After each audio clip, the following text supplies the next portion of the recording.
नमस्कार किसान भाइयों, स्वागत है आपका एक बार फिर से। मेरा नाम ओमकार चौधरी है और आज हम आलू में यूरिया के प्रबंधन के बारे में बात करने वाले हैं। इस वीडियो के माध्यम से आपको पता चलेगा कि यूरिया की कितनी मात्रा हमें आलू में देनी चाहिए और कौन से समय तक हम आलू में यूरिया दे सकते हैं, यानी उस समय के बाद हमें आलू में यूरिया देने की आवश्यकता नहीं होती है। और एक ऐसी विधि के बारे में भी बताने जा रहे हैं जिससे कम यूरिया में भी आप ज़्यादा से ज़्यादा लाभ ले सकें, यानी यूरिया की अगर आपके पास कम मात्रा है तो भी आप जो है पूरा फ़ायदा उसका ले सकें। साथ ही किसान भाइयों, इस बारे में भी बात करेंगे कि आलू में यूरिया कौन से समय पर नहीं देना चाहिए। सबसे पहले आप सभी को मेरा प्यार भरा नमस्कार और आपसे निवेदन रहेगा कि चैनल को सब्सक्राइब अभी तक नहीं किया है तो प्लीज़ चैनल को सब्सक्राइब कर लें। वीडियो अच्छा लगे तो लाइक शेयर कमेंट जरूर किया करें। सबसे पहले किसान भाइयों, हम बात कर लेते हैं आलू में कौन से समय पर हमें यूरिया फर्टिलाइज़र नहीं देना है। सबसे पहला पॉइंट है जिस समय हमारी फसल में कोई रोग हो। झुलसा रोग हो सकता है, अगैती झुलसा, पचैती झुलसा, जड़ गलन, वायरस या फिर कोई चुर्री सुकड़ा वगैरह रोग है तो हमें उस समय यूरिया का प्रयोग नहीं करना है, यूरिया के प्रयोग से बचना है।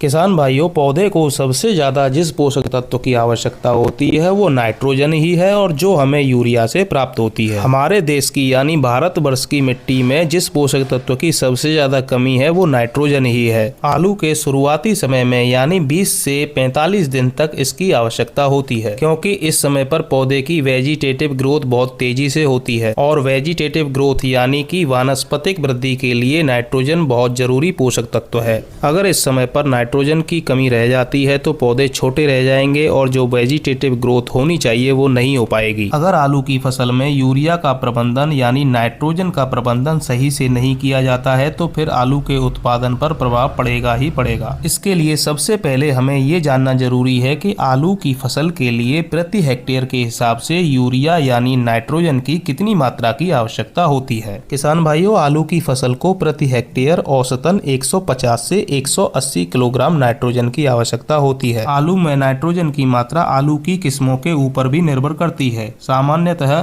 150 से 180 किलोग्राम नाइट्रोजन प्रति हेक्टेयर की आवश्यकता होती है। जैसे अधिक पैदावार वाली लंबी अवधि की किस्मों के लिए 180 से 200 किलोग्राम नाइट्रोजन प्रति हेक्टेयर की आवश्यकता पड़ेगी। हल्की मिट्टी, रेतीली मिट्टी है 170 से 180 किलोग्राम नाइट्रोजन की आवश्यकता होगी। भारी मिट्टी, दोमट या काली मिट्टी है 140 से 160 किलोग्राम नाइट्रोजन की आवश्यकता होगी। इसके साथ ही नाइट्रोजन को देने का सही तरीका ये जानना बहुत जरूरी है। नाइट्रोजन को कभी भी एक साथ पूरा नहीं देना चाहिए। चलिए इसको एक उदाहरण से समझ लेते हैं। उदाहरण के लिए 150 किलोग्राम नाइट्रोजन आप प्रति हेक्टेयर के लिए इस्तेमाल करने वाले हैं तो इसका 25% यानी 37 से 38 kg नाइट्रोजन आप बेसल डोज में दे दीजिए। इसके पश्चात 25% यानी 37 से 38 किलोग्राम नाइट्रोजन आप पहली सिंचाई से पहले दे सकते हैं। पहली सिंचाई के 5 से 7 दिन बाद जब खेत पैर सहने लायक हो जाए तो 25% मात्रा यानी 37 से 38 kg नाइट्रोजन आप उस समय दे सकते हैं। इसके बाद हमारे पास 25% नाइट्रोजन का हिस्सा शेष बचता है जो हम 40 से 45 दिन पर दूसरी सिंचाई से पहले दे सकते हैं।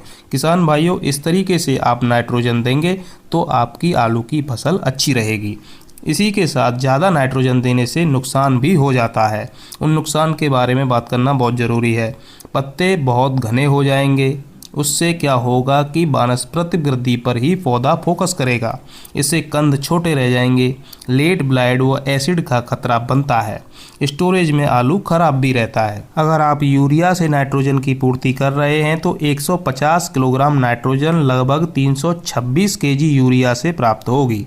वहीं 180 किलोग्राम नाइट्रोजन लगभग 391 किलोग्राम यूरिया से पूर्ति होगी। किसान भाइयों, अगर आप पहली सिंचाई पर यूरिया न दे करके 3 से 4 दिन बाद जब आपका खेत पैर सहने लायक हो जाता है उस समय यूरिया का इस्तेमाल करते हैं तो ऐसे टाइम पर यूरिया की लगभग 75 से 80% मात्रा यानी कि 100 में से 80% मात्रा पौधे को प्राप्त हो जाती है। और अगर आप सिंचाई से पहले इस्तेमाल करते हैं तो उसकी कम से कम 25% मात्रा ही आलू की फसल को मिल पाती है।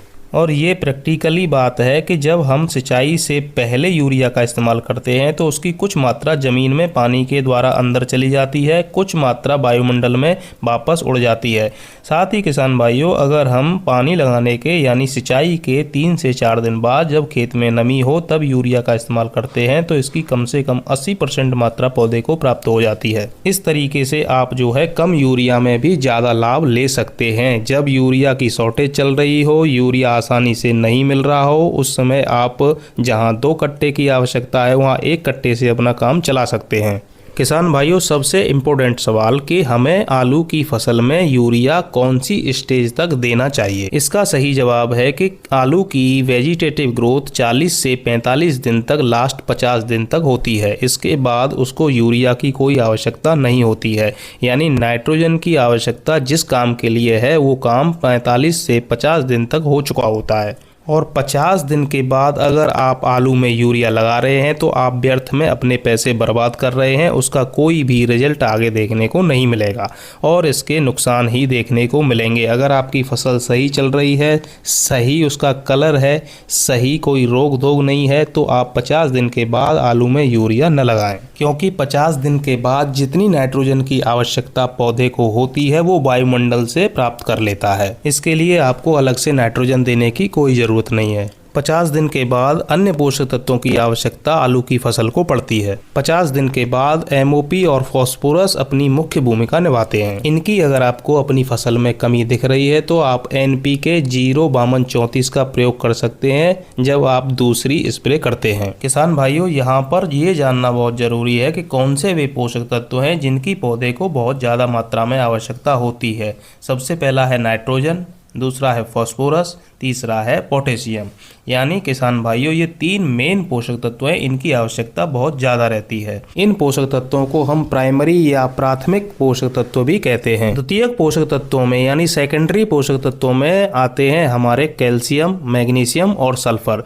ये भी उतने ही जरूरी हैं जितना एनपीके यानी प्राइमरी जो पोषक तत्व थे वो जरूरी होते हैं। कुल मिलाकर के ये 6 पोषक तत्व एनपीके, मैग्नीशियम, सल्फर और कैल्शियम, इनकी पूर्ति अगर हमने अपने खेत में कर दी तो हमें पीछे मुड़ के देखने की आवश्यकता नहीं पड़ेगी। इनके अलावा जो बाकी के माइक्रो न्यूट्रिएंट होते हैं उनकी आवश्यकता पौधे को बहुत कम रहती है और उसकी पूर्ति ज्यादातर मिट्टी के द्वारा हो जाती है। किसान भाइयों, एक बार फिर से पूरा समझ लेते हैं, हमें यूरिया का इस्तेमाल आलू में 45 से 50 दिन तक ही करना है और यूरिया लगाने का तरीका सिंचाई के 3 से 4 दिन बाद जब हमारा खेत पैर सहने लायक हो जाए उस समय पर हमको करना है। खेत में अगर कोई रोग के लक्षण हमें दिखाई दे रहे हैं, तना गलन, जड़ गलन, झुलसा, अगैती, पचैती, चुर्री रोग या परपरा रोग, ये किसी भी तरह का कोई फफूंदी जनित रोग हमें दिखाई दे रहा है तो हमें उस समय यूरिया का इस्तेमाल बिल्कुल भी नहीं करना है। इसके साथ ही किसान भाइयों, कुछ फफूंदी जनित रोगों के बारे में भी आपको यहाँ बताना जरूरी है।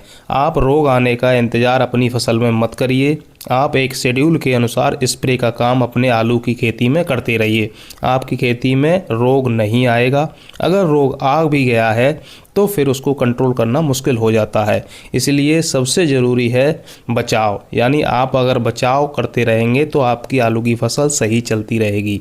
इसी आशा के साथ किसान भाइयों, आज का वीडियो का अंत करते हैं और आपकी आलू की फसल के लिए बहुत बहुत शुभकामनाएं। आलू के अच्छे रेट आपको 2026 में मिले, ऐसी हमारी मनोकामना है। बहुत बहुत धन्यवाद वीडियो देखने के लिए। Thank you.